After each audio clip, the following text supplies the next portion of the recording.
नमस्कार, हरियाणा चौपाल में आपका स्वागत है और मैं हूं आपके साथ लोकेश जगवानी। रोहतक में नामी मेहर सिंह के अखाड़े में शुक्रवार देर रात फायरिंग करके अखाड़े के हेड कोच और पत्नी समेत 5 लोगों की हत्या कर दी गई। आरोप अखाड़े के ही एक कोच सुखविंदर मोर पर है। 3 जिलों की पुलिस उसे तलाशने में जुटी हुई है, तो वहीं उस पर 1 लाख का इनाम भी रखा गया है। शनिवार को यह जानकारी रोहतक के एसपी राहुल शर्मा ने प्रेस कॉन्फ्रेंस में साझा की और इसी बीच पता चला कि सुखविंदर को मनोज मलिक नामक कोच को अपने ऊपर लगाए जाने से खुंदक थी। इसी खुंदक का नतीजा रहा कि उसने हेड कोच समेत 5 लोगों की जान ले ली।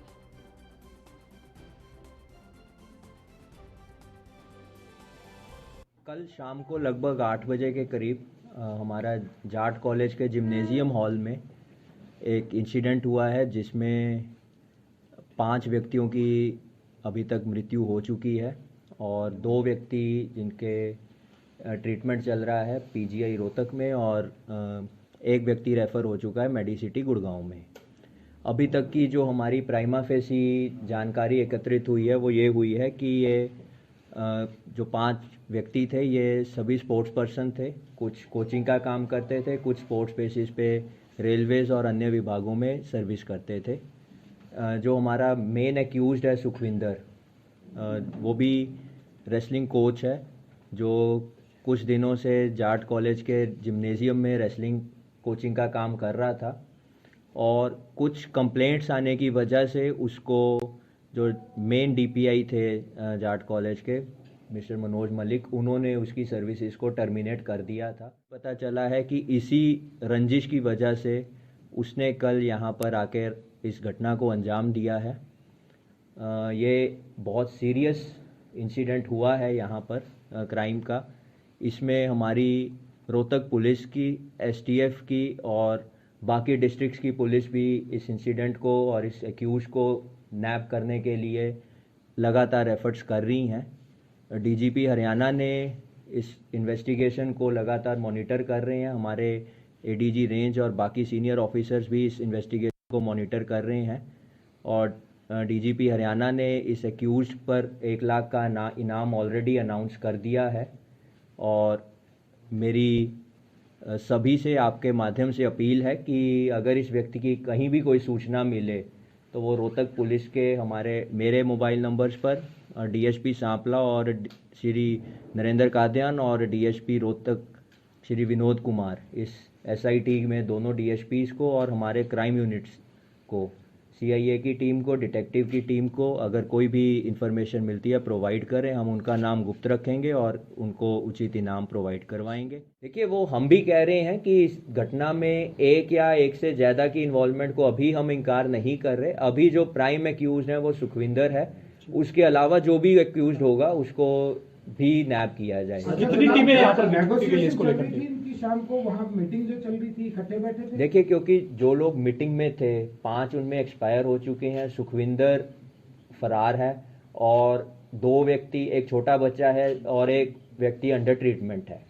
तो मौके पर जो भी नेगोशिएशंस थी या उसने बाहर से आके हमला किया है वो इस समय बता पाना मेरे लिए उचित नहीं होगा। नहीं मैडम, मैं इस मौके पर ये बात नहीं कह पाऊंगा कि वो बैठक में था या बाहर से आया था या उसको बुलाया गया था। इस समय हमारे लिए ये कह पाना। क्या वो सस्पेंड हुआ था, इस वजह से मीटिंग चल रही थी? मीटिंग का क्या पर्पस था? मैडम, मीटिंग थी या बच्चे वहाँ प्रैक्टिस करने के बाद इकट्ठे हो रहे थे, क्योंकि वो बेसिकली रूम्स हैं जहाँ पर वो रेस्ट करते हैं और चेंजिंग रूम्स हैं। तो वहाँ पर वो मीटिंग कर रहे थे, प्रैक्टिस करने के बाद फ्रेश हो रहे थे, क्या कर रहे थे, इस समय हमारे लिए उचित नहीं होगा। अभी तक की इन्वेस्टिगेशन में ये सामने आया है कि गोहाना का, जहाँ का वो रहने वाला था, वहाँ पर उसके पास कोई लाइसेंस वेपन नहीं था, इशूड नहीं था, पुलिस के रिकॉर्ड्स में वहाँ नहीं मिला है और जैसे ही वो नैब होगा तो क्लियर हो पाएगा। तो रोहतक एसपी राहुल शर्मा ने तमाम ये जानकारी दी और इस खबर पर और ज्यादा जानकारी देने के लिए इस वक्त रोहतक से हमारे साथ हमारे संवाददाता विकास फोनलाइन पर जुड़ चुके हैं।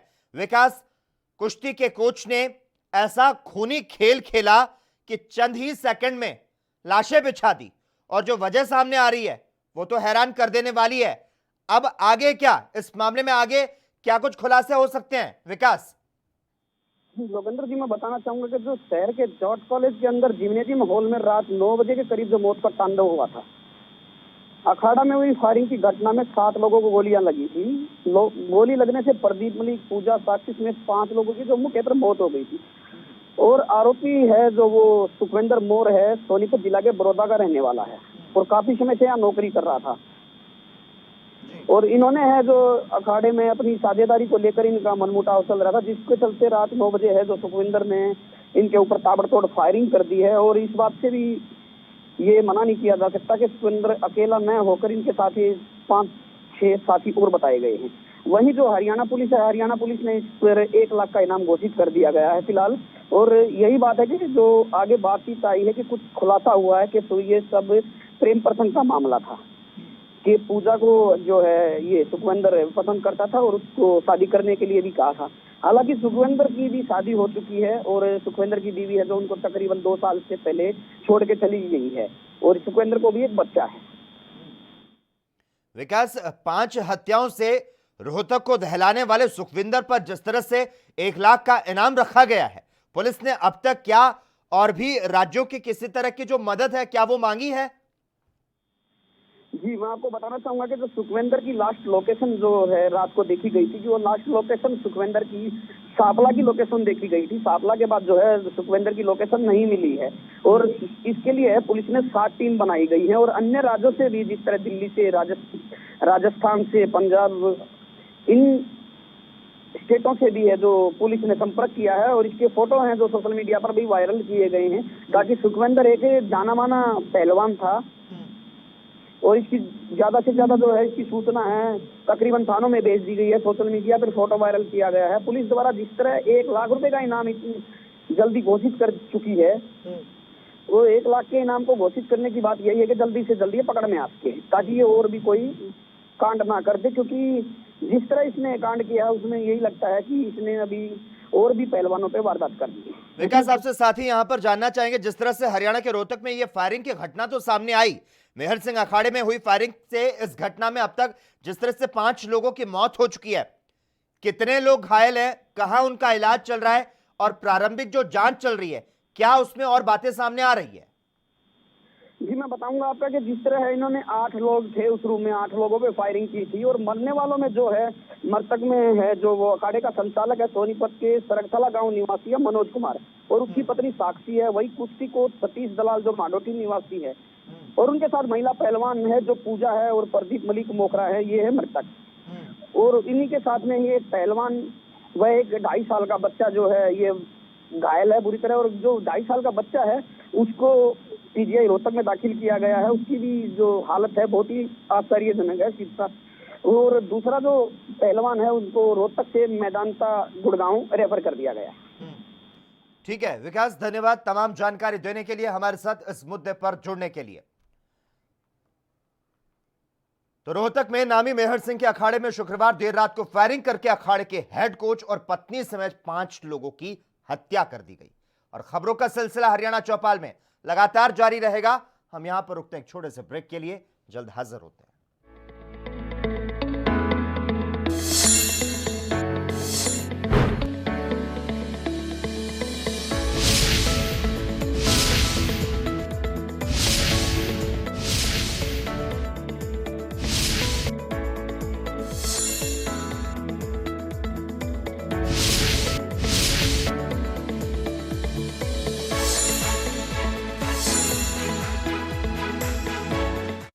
क्या आप दुबले पतले कमजोर हैं, आपकी सेहत नहीं बनती, भूख कम लगती है, वजन नहीं बढ़ता? दरअसल मेन बात खाना पीना खाना नहीं है, मेन बात है खाया पिया लगना। और अगर खाया पिया लगेगा ही नहीं तो सेहत बनेगी कैसे? इसलिए हमारी संस्था सन्यासी आयुर्वेदा ने एक ऐसी दवा बनाई है जो कि आपके पाचन तंत्र को, आपके लीवर सिस्टम को ठीक करने का काम करती है, ताकि आप जो भी खाएं उसका पूरे का पूरा निचोड़ आपके शरीर को लगे, आपकी भूख बढ़े, खाया पिया सही से लगे, नया खून बने, हड्डियों में जान आए, वजन बढ़े, ताकत बढ़े, चेहरे पर नूर आए और आप मोटे तगड़े खूबसूरत पर्सनैलिटी के मालिक बन जाएं। यह दवा पूरी तरह से आयुर्वेदिक होती है। इसका शरीर पर कोई भी साइड इफेक्ट, कोई भी नुकसान या दुष्प्रभाव नहीं होता। लड़के लड़कियां दोनों इसका इस्तेमाल कर सकते हैं और पहले 15 दिन के अंदर ही आपको इसका असर महसूस हो जाएगा। सिर्फ 650 रुपए की पूरे 1 महीने की दवा होती है और आप इसे घर बैठे 01145454545 पर फोन करके दवा मंगवा सकते हैं। लखनऊ से लेकर चंडीगढ़ तक, मुंबई से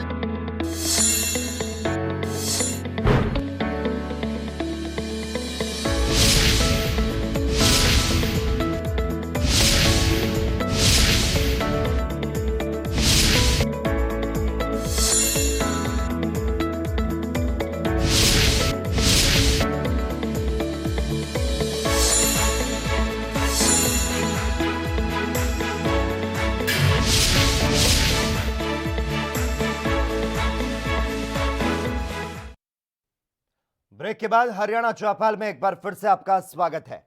हरियाणा के बजट को लेकर मुख्यमंत्री मनोहर लाल खट्टर का मानना है कि इस बार राज्य का बजट ऐसा होगा जिसमें सभी वर्गों के लिए कुछ न कुछ होगा।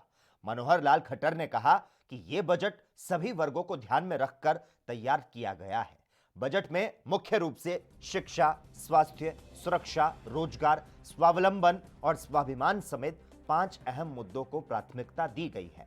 मुख्यमंत्री ने कहा कि पिछली बार की तरह इस बार भी बजट को लेकर एक्सपर्ट, राज्य के विधायक और सांसदों से परामर्श किया गया है।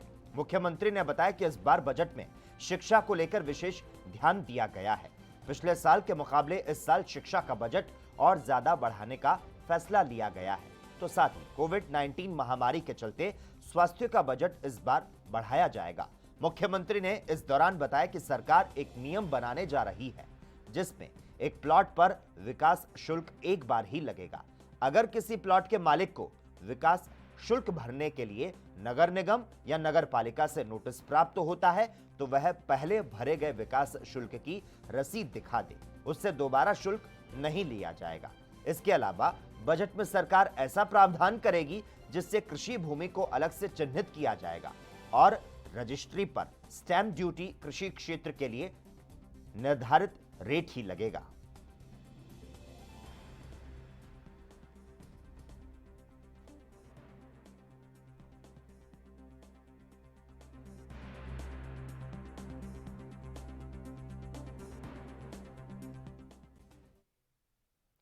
वहीं अंबाला कैंट के बस स्टैंड पर स्वच्छता के प्रति लोगों को जागरूक करने के लिए रोडवेज विभाग ने अपने ही विभाग के एक ड्राइवर को निर्मल ताऊ बनाकर हाथ में लठ देकर खड़ा किया, जिनका काम लोगों को यह संदेश देना है कि बस स्टैंड एरिया को साफ सुथरा रखें। रोडवेज की इस कोशिश का अच्छा रिस्पॉन्स मिल रहा है।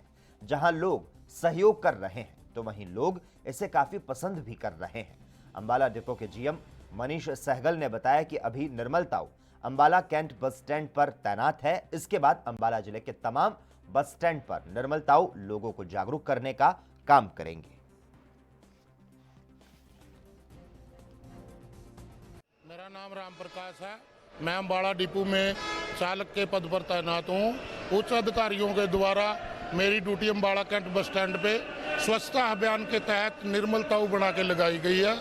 मैं यहाँ पे जो भी लोग खाना खाते हैं उनको समझाता हूँ, जागरूक करता हूँ।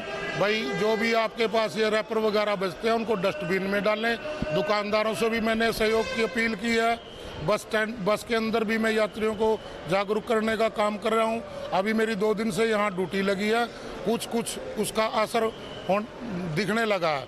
आगे भविष्य में भी अगर ये प्रोग्राम मुहिम ऐसे चलती रही तो इसका व्यापक असर होने वाला है। ये जो परिवहन विभाग ने जो स्कीम चलाई है ताऊ निर्मल के नाम से, लोगों को जागरूक करने के लिए है। कूड़ा करकट भी गंदगी ना फैलाएं। बहुत अच्छी स्कीम है, बहुत अच्छी। कितना असर देखने को मिल रहा है? बहुत असर है, बहुत ज़्यादा। लोग समझदार हो रहे हैं, कूड़े करकट में अपना कूड़ा डाल रहे हैं। सभी दुकानदार भी हैं बस अड्डे पर, और ये सारा जो भी है बसें भी साफ सफाई रख रहे हैं। अच्छी बात है। जनता से क्या अपील करना चाहिए? जनता से भी यही अपील है कि भी वो भी अपना इसमें सहयोग करें और साफ सफाई के लिए अपना ध्यान रखें। खुद भी साफ सफाई का ध्यान रखें, लोगों को भी समझाएं। जैसे ये स्कीम मुहिम चली है सरकार की, इसका सहयोग करें। पीछे कई दिनों से जो है ये मुहिम जो थी विचार विमर्श थी, उच्च अधिकारी द्वारा इंस्पेक्शन भी की गई है, जिसमें अम्बाला बस स्टैंड की जो है उसकी की गई थी जो हमारी वर्कशॉप है, ताकि जो कि हमारी बसेस हैं, जो हमारे बस स्टैंड हो गए, उनका जो है उनकी साफ़ सफाई, उनका रखरखाव और कैसे जो है यात्रियों को अच्छी सुविधा दी जा सके, तो उसी के ही नक्शे कदम पर जो है पहल चलाई गई है। हमारे ही रोडवेज़ के जो हैं कर्मचारी, जो चालक हैं राम प्रकाश जी, तो उनको हमें निर्मल ताऊ जो एक पहल शुरू करवाई गई है, जिससे लोगों को जागरूक कर सकें।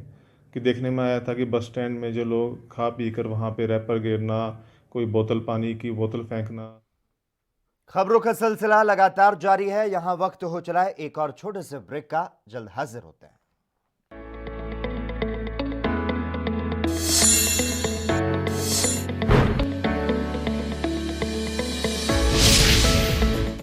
क्या आप दुबले पतले कमजोर हैं, आपकी सेहत नहीं बनती, भूख कम लगती है, वजन नहीं बढ़ता? दरअसल मेन बात खाना पीना खाना नहीं है, मेन बात है खाया पिया लगना। और अगर खाया पिया लगेगा ही नहीं तो सेहत बनेगी कैसे? इसलिए हमारी संस्था सन्यासी आयुर्वेदा ने एक ऐसी दवा बनाई है जो कि आपके पाचन तंत्र को, आपके लीवर सिस्टम को ठीक करने का काम करती है, ताकि आप जो भी खाएं उसका पूरे का पूरा निचोड़ आपके शरीर को लगे, आपकी भूख बढ़े, खाया पिया सही से लगे, नया खून बने, हड्डियों में जान आए, वजन बढ़े, ताकत बढ़े, चेहरे पर नूर आए और आप मोटे तगड़े खूबसूरत पर्सनैलिटी के मालिक बन जाएं। यह दवा पूरी तरह से आयुर्वेदिक होती है। इसका शरीर पर कोई भी साइड इफेक्ट, कोई भी नुकसान या दुष्प्रभाव नहीं होता। लड़के लड़कियां दोनों इसका इस्तेमाल कर सकते हैं और पहले 15 दिन के अंदर ही आपको इसका असर महसूस हो जाएगा। सिर्फ 650 रुपए की पूरे 1 महीने की दवा होती है और आप इसे घर बैठे 01145454545 पर फोन करके दवा मंगवा सकते हैं। लखनऊ से लेकर चंडीगढ़ तक, मुंबई से लेकर रायपुर तक,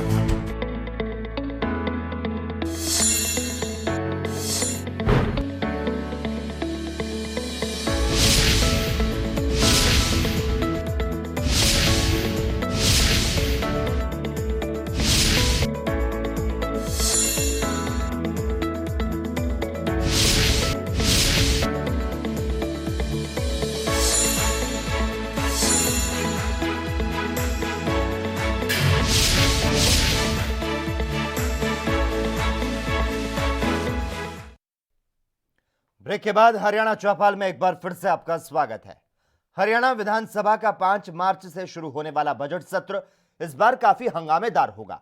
राज्यपाल सत्यदेव नारायण आर्य के अभिभाषण से शुरू होने वाले बजट सत्र के पहले दिन कांग्रेस इसमें किसी तरह का खलल नहीं डालेगी, लेकिन 6 और 7 मार्च के अवकाश के बाद 8 मार्च को दोपहर 2 बजे जब सदन की कार्रवाई शुरू होगी, तब कांग्रेस की ओर से बीजेपी जेजेपी गठबंधन की सरकार के विरुद्ध अविश्वास प्रस्ताव पेश किया जाएगा।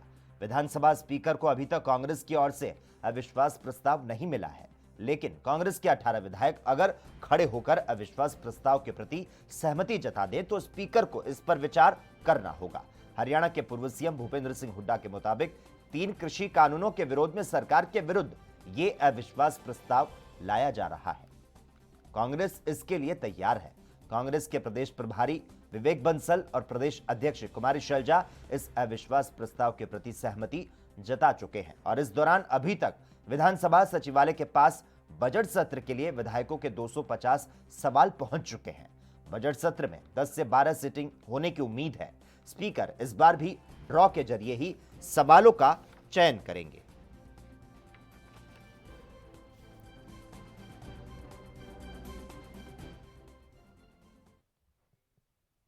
और इस खबर पर ज्यादा जानकारी देने के लिए हरियाणा से इस वक्त हमारे साथ हमारे संवाददाता अभिषेक तक्षक फोन लाइन पर जुड़ चुके हैं। अभिषेक, आपसे जानना चाहेंगे इस बार विधानसभा को जो सत्र होगा उसके हंगामेदार होने के जो कयास लगाए जा रहे हैं, अविश्वास प्रस्ताव कांग्रेस द्वारा लाने की बात भी कही जा रही है, क्या कुछ अपडेट है इस खातिर? जी बिल्कुल, देखिए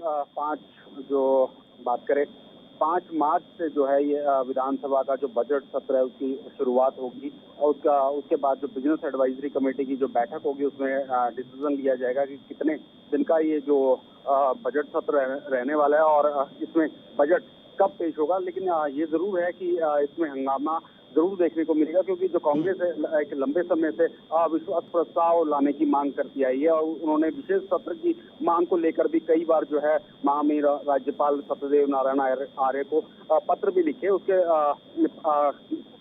मौका मिलने पर उन्होंने इसका विरोध भी जताया। तो लेकिन अब जब 5 मार्च को जब बजट सत्र जो शुरू होगा उसके बाद राज्यपाल के अभिभाषण के साथ उसकी शुरुआत होगी। वही जो 7 और 8 तारीख को अवकाश होने के चलते 8 जो मार्च है उसमें विश्वास प्रस्ताव जो है कांग्रेस की ओर से लाया जा सकता है। इसमें 18 विधायकों की सहमति जब बनेगी तो जो स्पीकर हैं जो ज्ञानचंद गुप्ता उनको इसमें अविश्वास प्रस्ताव जो है उनको लेना पड़ेगा और इस पर जो है आगे की जो कार्रवाई अमल में लाई जाएगी। और वहीं जो अभिषेक, जिस तरह से आपने यहां पर जानकारी दी, हरियाणा विधानसभा का जो बजट सत्र है वो 5 मार्च से शुरू होगा। पहले कयास लगाए जा रहे थे कि इसी महीने में शुरू होगा। बजट तैयार करने में जल्दबाजी नहीं है या फिर किसान आंदोलन के कारण इन तारीखों को आगे बढ़ाया गया है? ये जो अमूमन बजट सत्र होता है वो फरवरी के आखिर में या से शुरुआत कर दी जाती है अमूमन, और या फिर अगर कोई किसी कारण अगर कोई रहता है तो उसका मार्च की शुरुआत में भी बजट सत्र बुलाया गया है। कई बार इस तरह का भी हुआ है। लेकिन किसान आंदोलन जरूर चल रहा है, लेकिन जो बजट सत्र है उसकी जो रूपरेखा वो सरकार जब बजट तैयार हो जाता, पूरा प्रारूप जो है बजट का तैयार हो जाता है, उसके बाद जो है बजट सत्र की जो तैयारी सरकार की ओर से की जाती है बुलाने की। और जो इस बार का जो बजट सत्र जो रहने वाला है उसमें तमाम जो विधायक और जो सांसद है उनसे पूरा इसके बारे में सुझाव लिए गए हैं और जो अच्छे सुझाव जो हैं विधायकों के द्वारा और जो सांसदों के द्वारा भेजे गए हैं वो इस बजट सत्र में शामिल करने की जो है बात कही गई है। इस बार जो बजट सत्र है वो देखने वाला जरूर होगा, क्योंकि किसान आंदोलन चल रहा है और किसानों के लिए इसमें जो मनोहर लाल जो खुद वित्त मंत्री है उनके द्वारा जो बजट पेश किया जाएगा उसमें किसानों के लिए क्या बड़ा निकल के आता है। और वहीं जो शिक्षा और जो बात है स्वास्थ्य के लिए, क्योंकि इसमें कोविड जो है पिछला 2020 का जो साल है वो कोविड की भेंट चढ़ा, तो कोविड वैक्सीनेशन का जो कार्य देश भर में चल रहा है, हरियाणा में चल रहा है, तो इसको स्वास्थ्य सेवाओं के लिए किस तरह का बजट रहने वाला है, क्योंकि केंद्र सरकार के द्वारा जो बजट पेश किया गया 2020-21 का उसमें स्वास्थ्य जो बजट है वो दावा किया गया है और बताया भी गया कि वो जो बजट सत्र स्वास्थ्य सेवाओं के लिए जो बजट है वो बढ़ाया गया है। तो हरियाणा में भी ये आस लगाई जा रही है, कयास लगाए जा रहे हैं कि हरियाणा का भी जो है इस बजट सत्र में जो है स्वास्थ्य विभाग का जो है वो बजट जो है बढ़ाया जाने की उम्मीद है। अभिषेक जी, एक आखिरी सवाल आपसे मैं यहाँ पर करना चाहूंगा। बजट सत्र शुरू होने से पहले हरियाणा के मनोहर सरकार में जो बदलाव है, क्या उस पर आज किसी तरह का कोई निर्णय लिया गया, जिस तरह से सीएम की अमित शाह से मुलाकात की खबरें आई थी? आप सवाल लोकेश जी एक बार रिपीट करेंगे? अभिषेक जी, मैं जानना चाहता हूं मनोहर सरकार में बदलाव पर किसी तरह की कोई निर्णय की भी खबरें सामने आई है इस बजट सत्र से पहले? सरकार में बदलाव या मुख्यमंत्री में बदलाव की आप कहना चाह रहे हैं? सरकार की बात कर रहे हैं जी। ऐसी कोई भी इस समय चर्चा नहीं है, लेकिन थोड़ी बहुत ये अफवाहें कहें इसको या राजनीतिक गलियारों में छोट मोट जो चर्चा की आप अगर बात करें तो वो जरूर चलती आई है लंबे समय से। पिछली जब मनोहर लाल जब पहली बार जब मुख्यमंत्री बने थे उसके दौरान जो कई तरह की जो समस्याएं जो सामने आई थी उस दौरान भी इस तरह की चर्चाएं चली थी और इस बार भी छोट मोट सी इस तरह की इसको अफवाह भी कहा जा सकता है कि इस तरह की जरूर अफवाहें भी रही कि सरकार में किसी तरह का बदलाव। हाँ, ये जरूर है कि कैबिनेट का जो है जरूर विस्तार की संभावना है। 2 अभी जो मंत्री के जो पद है वो खाली है। एक पद जो है जननायक जनता पार्टी जो हरियाणा सरकार की इस समय जो सहयोगी पार्टी है और वहीं जो बीजेपी के हिस्से एक जो है मंत्री पद आता है, तो उसमें जरूर ये है कि कैबिनेट विस्तार की जरूर चर्चा है कि किसान आंदोलन की वजह से ये थोड़ा डिले जरूर हुआ है, और किसान आंदोलन जिस तरह खत्म होता है तो उसके बाद जरूर ये देखा जा सकता है कि मनोहर सरकार की जो है कैबिनेट वो 2 मंत्री उसमें और शामिल हो सकते हैं। अभिषेक, एक अहम सवाल यहां पर यह भी है कि जिस तरह से वित्त मंत्रालय जो है वो मुख्यमंत्री मनोहर लाल के पास है, तो ऐसे में जो लोग हैं उनसे फीडबैक लेकर ये बजट पेश किया जाएगा या फिर बिना फीडबैक लिए ही बजट को पेश कर दिया जाएगा?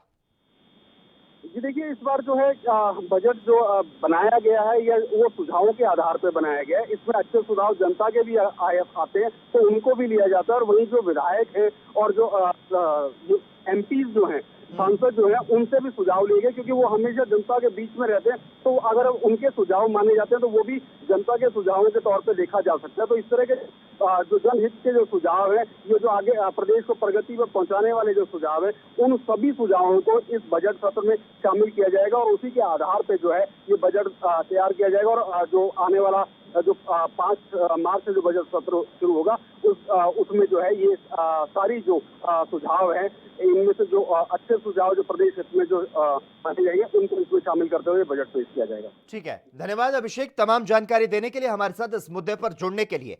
तो हरियाणा विधानसभा का 5 मार्च से शुरू होने वाला जो बजट सत्र है उसके काफी हंगामेदार रहने के आसार जो हैं वो जताए जा रहे हैं। और इसी के साथ ही हरियाणा चौपाल में आज के लिए बस इतना ही। तमाम अहम खबरों के लिए लगातार आप जुड़े रहिए हमारे साथ और देखते रहिए ANB न्यूज़।